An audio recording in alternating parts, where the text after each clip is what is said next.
Alright everybody, welcome back. In today's video, I'll be showcasing Ulquiorra.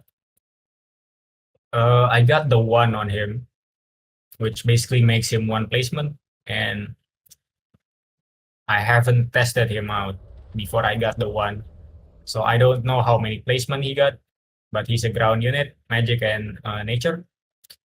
And I got S-, A+, and SSPA. There's his maxed out stats. He applies slow, and his total cost is 40,000, which makes the 1 the worst trait on him.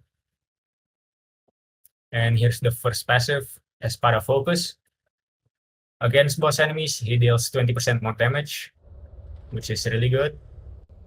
Hollow Shackles, which basically damaging slowed enemies, has a 30% chance to stun them.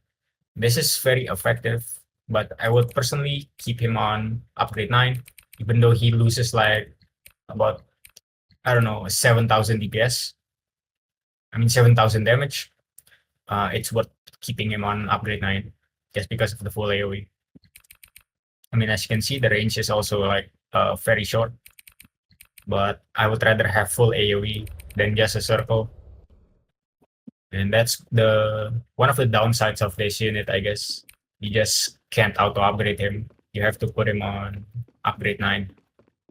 But he's a really cheap unit.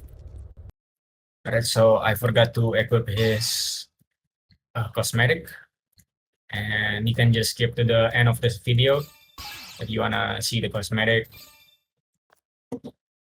I'll just be equipping it later, maybe even edit it in. Okay, so here's his placement. He is at 5k damage at 3 SPA, which already makes him about 1.3k DPS, maybe around that.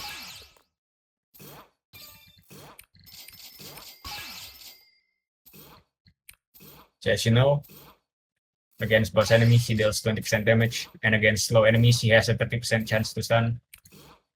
And because it's the 1, he has 15% crit chance, and he has a 25% crit damage. Now, of course, he has plus 25% range and minus 30% cooldown. I really don't wanna roll off the 1. It's like rolling off a Monarch or Emi, and I think that's really bad. So here's his the first attack was the line. Now here's the second attack. He dashes through and slashes everything.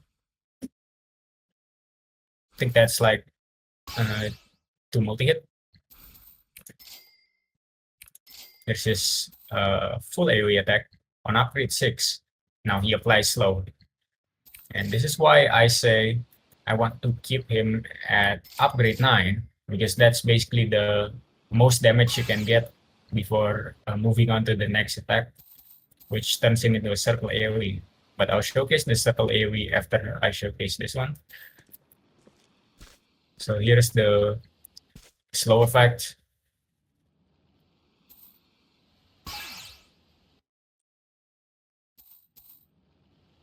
Of course, you'll say, oh, he's losing a lot of DPS. But here's his circle AoE.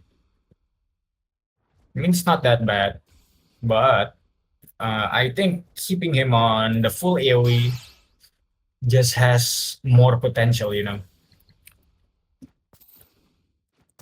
He just throws a spear down. And he still has the slow. He still has this passive. So I guess if you're using him for a boss killer, you can max upgrade him, and you can just put him on strongest, and you'd be done with the day. You could be using Aokiji as a support, and this guy as a DPS and a support. But yeah,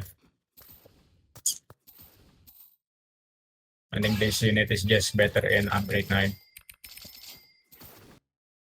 My bad. Yeah, look at his full AoE.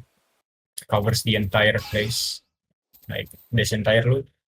Now, I won't say this unit is optimal on maps like the Demon Slayer or maybe the Hueco Mundo.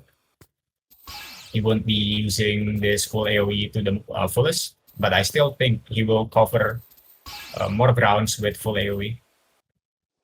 And yeah, I think this unit is pretty good for a support. I don't know why people praise him so much. I think Aokiji is still one of the better support units you can get or you can take to stages, just because he freezes, and I guess he doesn't do as much damage as Ulquiorra, but he's full AoE on max up rate, which makes him like really good. So yeah, final closing thoughts. This unit's not bad. You should be getting him. This guy definitely carried my early game, and I think he's a really good unit to bring anywhere, basically. Infinite's progressive and everything else, especially because of how cheap he is. Basically 15,000 to get a full AoE slow, and you don't even need to get the one on him. So yeah, that's it. Yeah.